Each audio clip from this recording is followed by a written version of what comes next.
Bonjour frères et sœurs dans le Seigneur, na mokili mobimba bisika bozali. Tokangi misito bondela. Seigneur notre Dieu, nous te bénissons, nous te rendons grâce pour ce moment que tu nous accordes afin de partager ce que tu as déposé dans nos cœurs avec ton peuple partout où il se trouve. La Bible dit c'est poussé par le Saint-Esprit que les hommes ont parlé de la part de Dieu. Nous te demandons de nous utiliser puissamment comme de simples instruments afin de communiquer ces paroles de foi, ces paroles d'exhortation à ton peuple. Au nom de Jésus, j'ai prié. Amen. Merci frères et sœurs en Christ. Tu as partagé na bino lelo si un thème tous yango na Habakkuk chapitre 2 verset 4 natangi. Voici son âme s'est enflée, elle n'est pas droite en lui, mais le juste vivra par la foi. Et c'est au na 2 Corinthiens chapitre 5 verset 7, 2 Corinthiens chapitre 5 verset 7, Bible lobi, car nous marchons par la foi et non par la vie. Ensuite, si ba verset au mibale, to thème na biso obi, le lot partager si le juste vivra par la foi. Bien-aimé dans le Seigneur, batali si biso que tozo tambola na kondima, mais tozo tambola na misute, na otozo monate.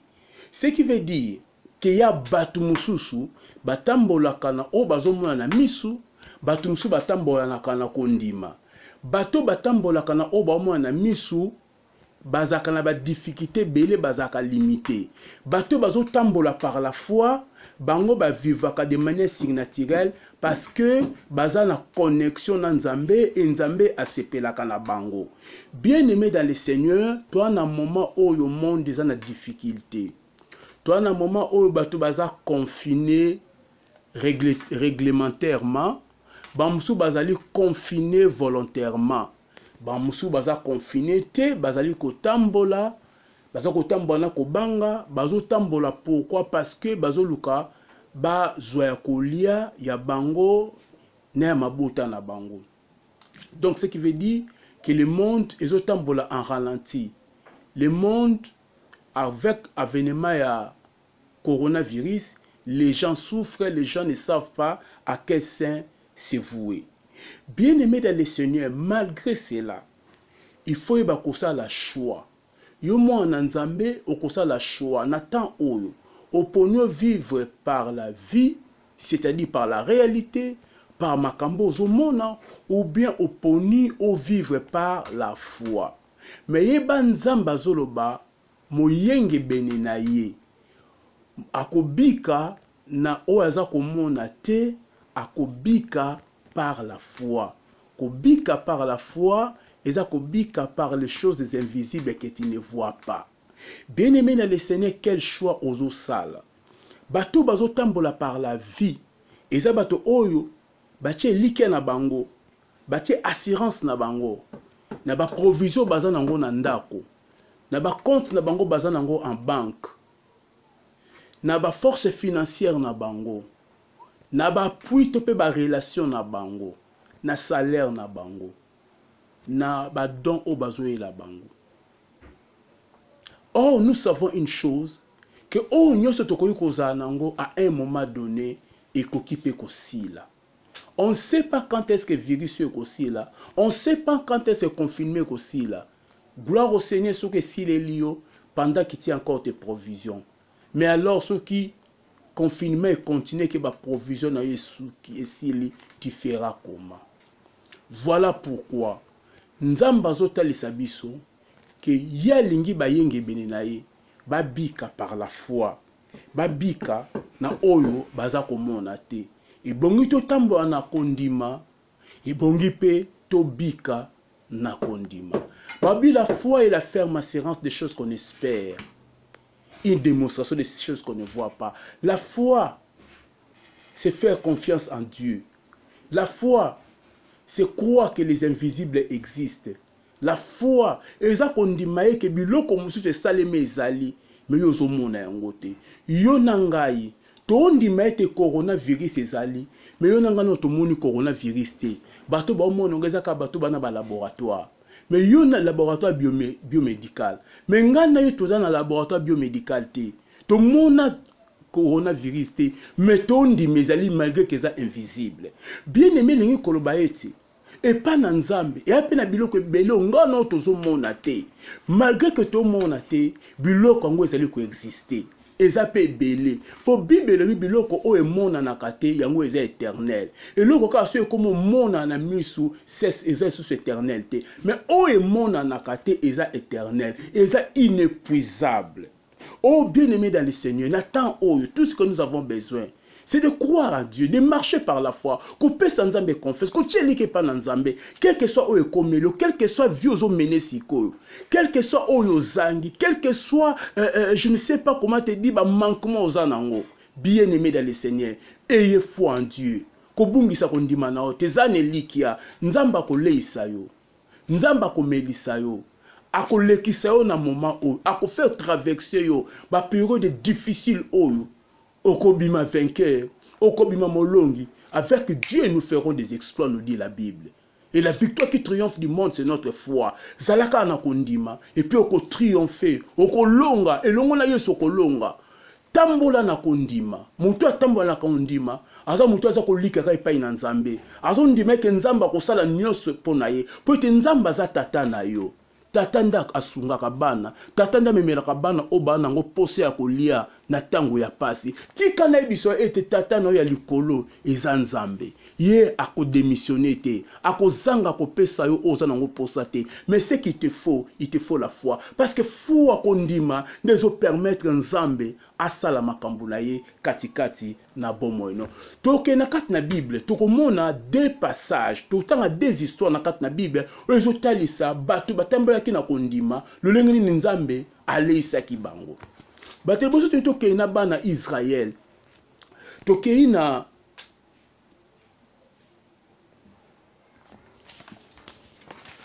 Exode chapitre 16.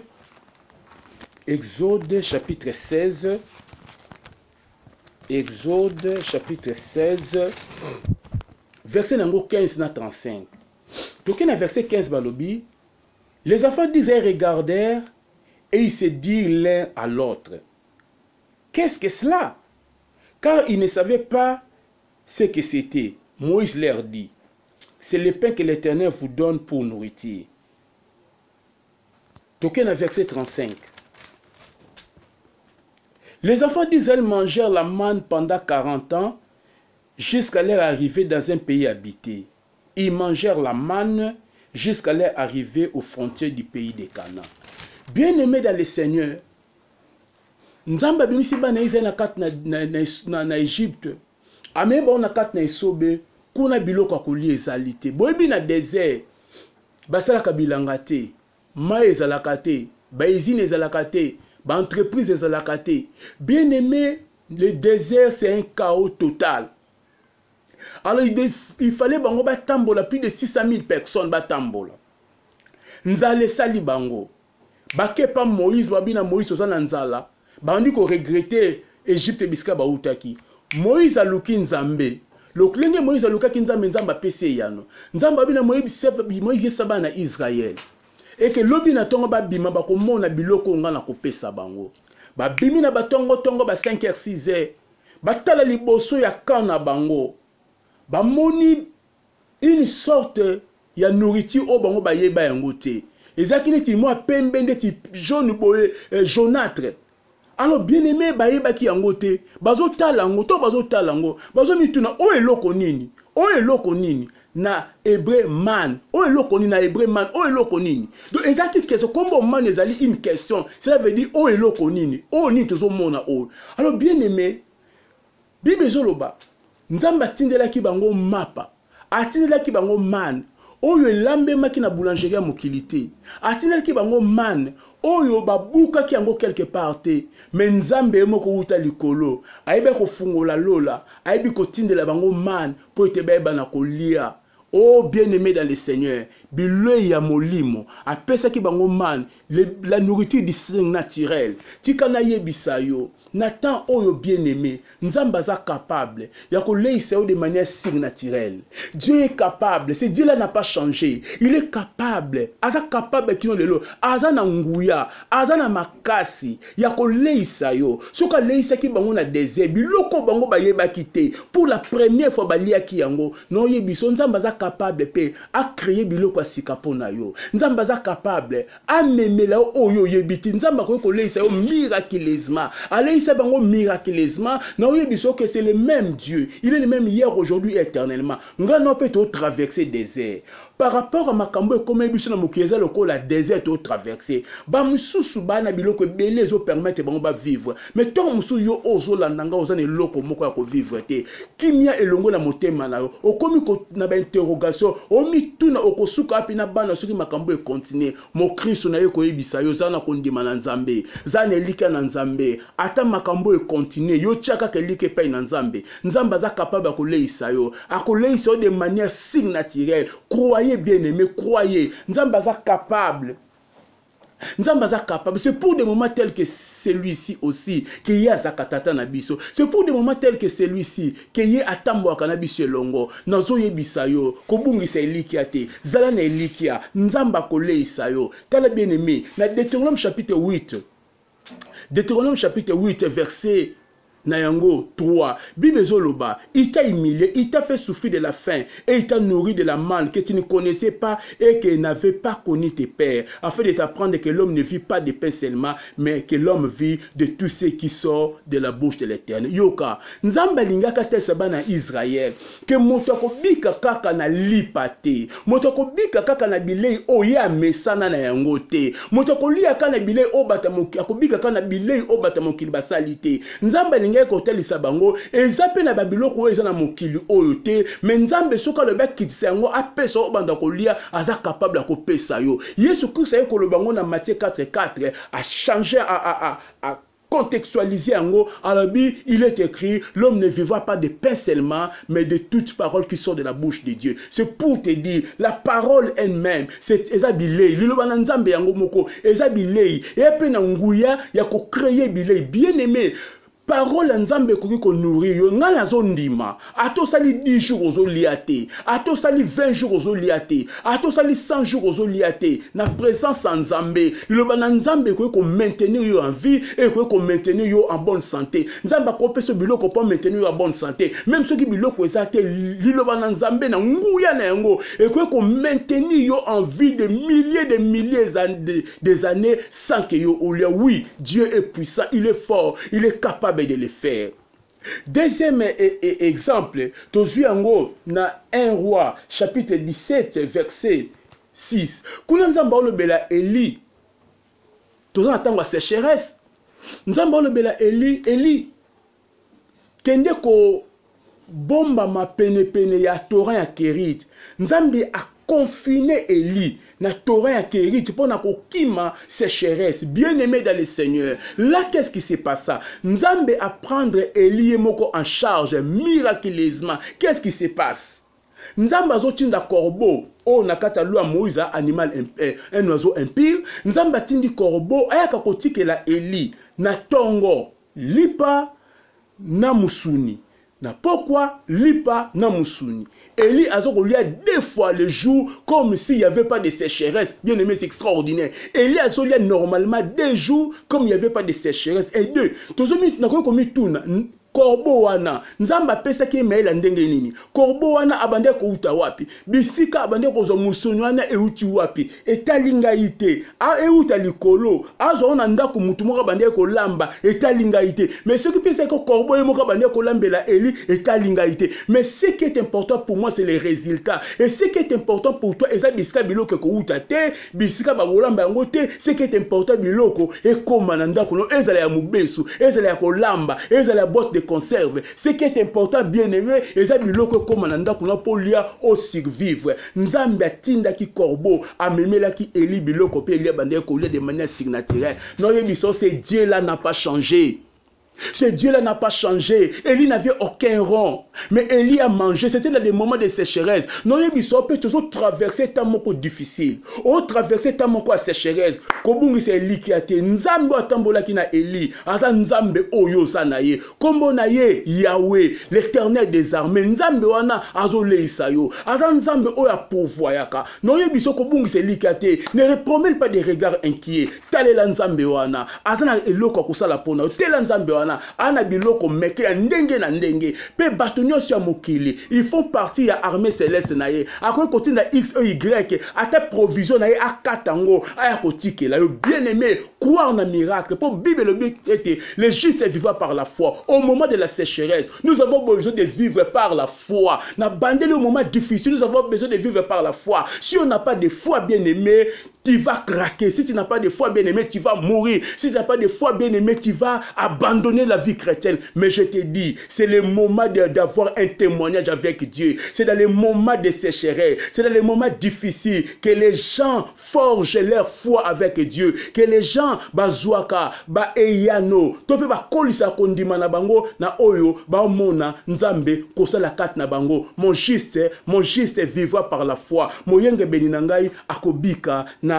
kondima tangu ekomaki tangu moko nzamba obina Eli longwa na Sarepta longwa na Keriti kene na Sarepta parce que kuna na pesi mitindo na ordonné et pas na mwasi moko aleisa yo Eli aza kokende et pas na veuve de Sarepta aleisa ye tangu mususu Elia kwa kokanisa veuve oyo mobala oti kokufa sika azaki mwasi ya riche azana biloko benjoka veuve onza matindie aza veuve musufra atika na biloko ka ya provision ya le même jour azoko lokota ba koni na ye nde Elia kutai na ye Elia yebisi o nzambo lobaki Elia lobi na ye o ezaki na motema na ye mwasi wana sali c'est pas ça ce qui m'intéresse mais ce qui m'intéresse c'est que mwasi wana amemaki Eli na ndako na ye alambelaki Eli pe mwasi wana na ye, na Eli, baliaki biloko tous les jours jusqu'à la fin de la sécheresse. Nzamba leisaki bango miraculeusement. Na moi poignée à farine azaki nango, na moi mafuta azaki nango, et comme que belete, mais bandé ko diminuer te,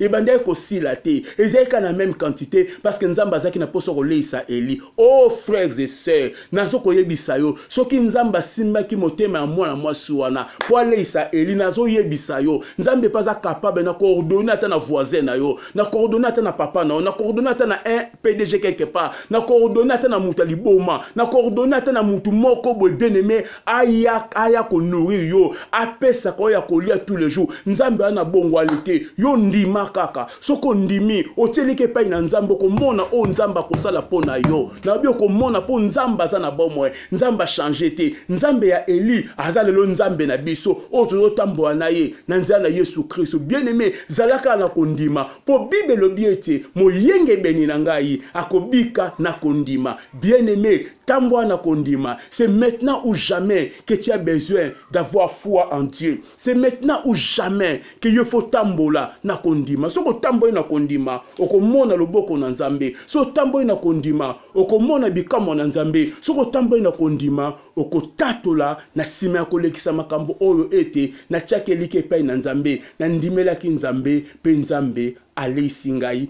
allez silibota nangai. Oui, mon juste vivra par la foi. Si tu as la foi en Dieu, tu vas vivre et tu vas traverser ces moments. Que Dieu te bénisse. Prions. Dieu de grâce, Dieu de puissance. Nazo bonde la. Bana no nyoso babungisi kondima. Tombola kondima la bango. Ilobo to tei. Et tombola kondima la bango. Et tellement na niveau appréciable. Na top niveau. Pe nazo bonde la. Ba nyonso baza ko like pa na ba che kondime pa na yo nzambe. Leisa bango. Loko leisa ki Eli. Leisa bango. Loko leisa ki bana Israël na kat na isobe. Pe bana yo bako zanga te ko tatola yo. Na ndimi ete à la fin de ces périodes difficiles, nous sortirons grandis dans notre foi. Au nom de Jésus, j'ai prié. Amen.